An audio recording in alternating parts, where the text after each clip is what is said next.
ቢኒና ዳኒ አብርሃምን ይዞት ጠፉ።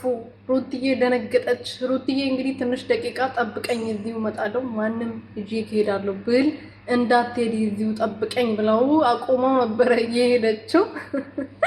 እንግዲህ የአብርሃም መጃጃል ሊያበቃ ነው ማለት ነው። መጃጃል አስጠላው መሰለኝ። ያው ድራማውን ሊያስበቃ ነው። ለዛ ነው ሩትዬ ሸኝቶ ከዛ ከቤኒና ከዳኒ ጋር ይሄደው ማለት ነው። አብሉን አውልቀው ብሎትም ደግሞ አብርሃም አታውልቅብኝ ብሎ አንገቱን ንቅ አድርጎ ይያዘው ነበር። ማንም እንዲያውልቅበት አልፈለገም። ስለዚህ ቡዜ ጋር 100 ሺህ ገብታለች። ቡዜ እሱንን አቢበልና እና ከብርላት ኮንግራ እንበላትና ትጋን ሄደ። ሩቲ ከጠየቀችን እዛ ነች እዚህ ነኝ እንላታለን። ቤቢን ይዛው ትመጣለች ብሎ አታልሎት እንግዲህ ይዞት ሄደዋል።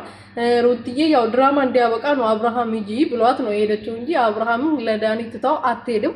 ስለዚህ ድራማ መሆኑን ይሄንን እያያችሁ እንዲገባችሁ ብዬ ነው ልምነግራችሁ።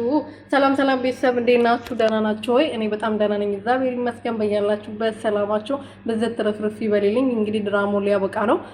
አብርሃም ሄዷል። ነገ ደግሞ መተቱ ተነስቶለታል። መስቀሉ ማን ነው ክሩ ተበጥሶለታል ተብሎ ይመጣሉ። ከዛ ይሄ መተት ምንጥስዮ ጥንቆላ ምናምን የሚሉ መለገሌ ምናምን የሚሉት ነገር ያበቃል ማለት ነው አይደለ? እንደዛ ነው እኔን ማስበው። ምክንያቱም አብርሃም ሄደ ማለት እንግዲህ ቡዜ አሽለዋለሁ ደና አደርገዋለሁ ወንድሜን ብላ ነበርና ይሄ ቢኒ የሚባለው ምን አይነቱ አሽቃባጭ ነው? እናታቸው ትናንትና ከሩትዬ ጋር ያሽቀበጣን ነበር። እንደኔ እኮ ግርም ድንቅ ነው የሚለኝ። ከሷ ጋር ሲሉ የነበሩ በሙሉ ተገልብጠው ወደ አብርሃም ተመልሰዋል። አብርሃምን ሰው እንዲጠላት ነበር ሙከራው። ብዙ ሰው እየሸሻት ነው፣ ግን ሰዎቹ ምንም አያደርጉላትም።